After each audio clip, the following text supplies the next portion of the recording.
Assalamualaikum warahmatullahi wabarakatuh.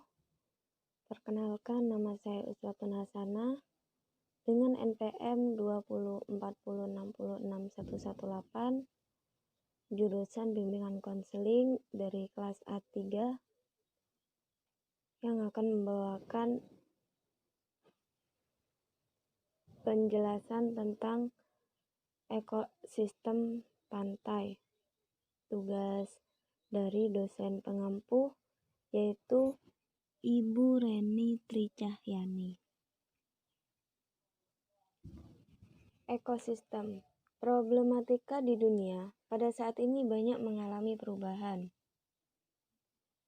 Perubahan ekosistem yang ada di bumi ini terjadi karena beberapa hal yang disebabkan oleh alam dan juga manusia.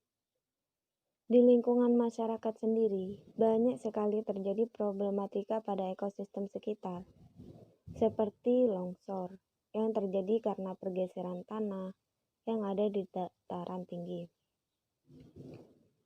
Ataupun problematika yang paling sering terjadi di Indonesia, yaitu kebakaran hutan. Kebakaran hutan dapat terjadi disebabkan oleh dua hal, yaitu kemarau panjang yang berakibat pada hutan yang mulai kekeringan, atau bisa juga terjadi karena manusia yang ingin mendapatkan lahan, akan tetapi dengan menggunakan cara membakar hutan.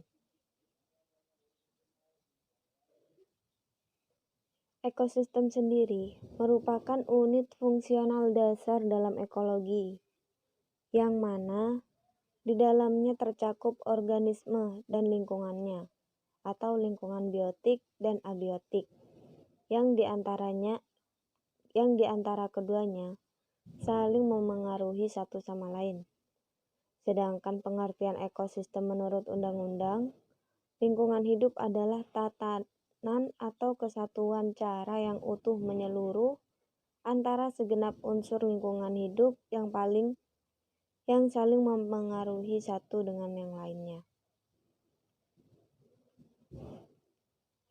Komponen ekosistem. Ekosistem disusun oleh dua komponen, yaitu lingkungan fisik atau tidak hidup, bisa juga disebut dengan komponen abiotik, dan berbagai jenis makhluk hidup atau komponen biotik.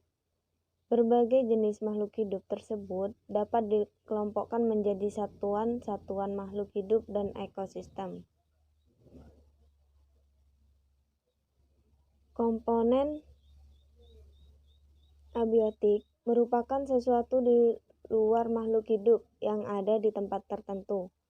Komponen-komponen abiotik pada suatu ekosistem adalah sebagai berikut, yaitu pertama air. Air adalah molekul pelarut dan penyusun tubuh makhluk hidup. Makhluk hidup yang kekurangan air dapat mengalami dehidrasi dan pada akhirnya akan menyebabkan kematian. Air juga menjadi habitat tempat tinggal banyak organisme seperti ikan, udang, berudu, dan lain-lain. Yang kedua yaitu suhu. Suhu sangat berpengaruh pada ekosistem. Suhu yang terlalu tinggi dapat mematikan organisme.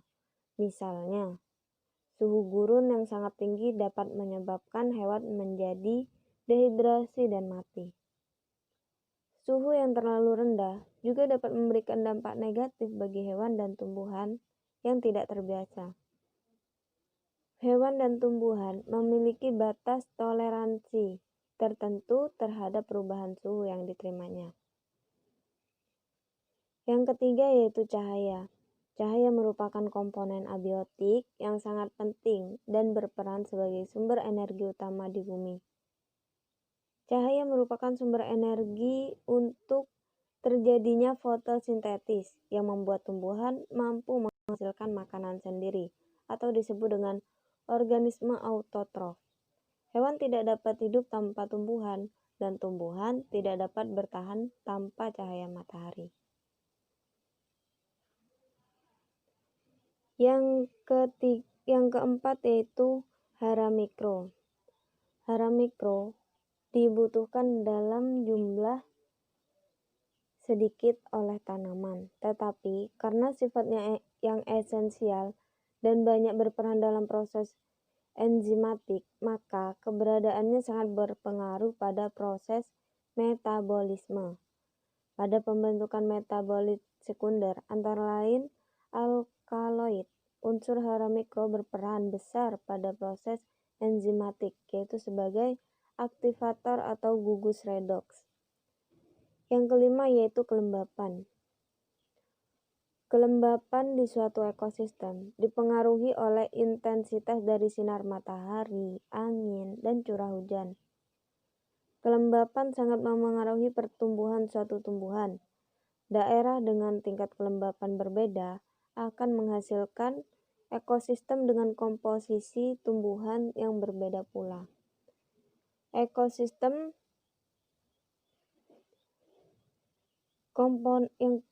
yang kedua yaitu komponen biotik, meliputi semua faktor hidup yaitu kelompok organisme produsen, konsumen, dan pengurai. Lebih jelasnya berdasarkan makanan di dalam ekosistem. Organisme anggota komponen biotik dapat dibedakan menjadi 3, yaitu produsen. Produsen yang berarti penghasil. Dalam hal ini, produsen merupakan organisme autotrof yang mampu menghasilkan zat organik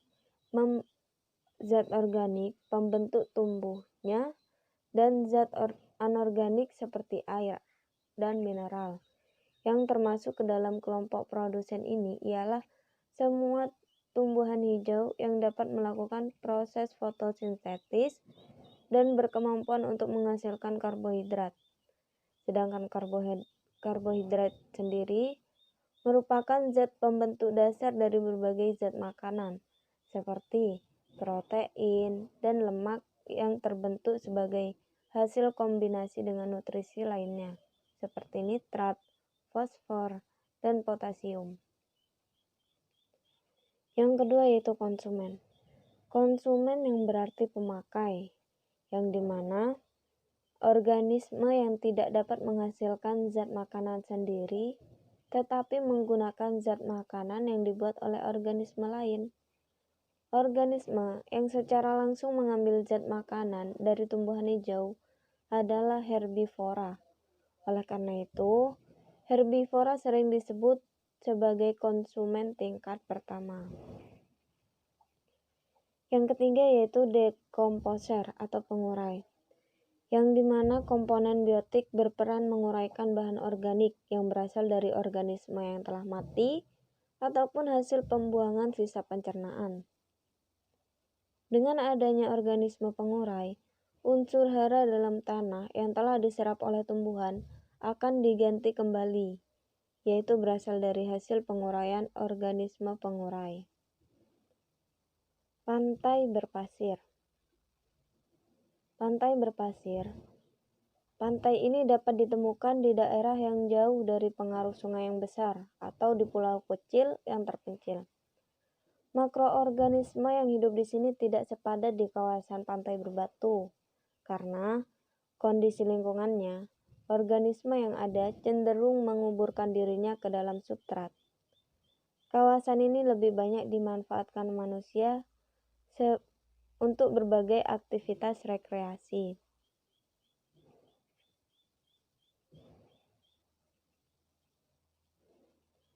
Jenis ekosistem pantai, yaitu di sini ada terumbu karang, hutan bakau, padang lamun, pantai berpasir, pantai berbatu, dan muara sungai.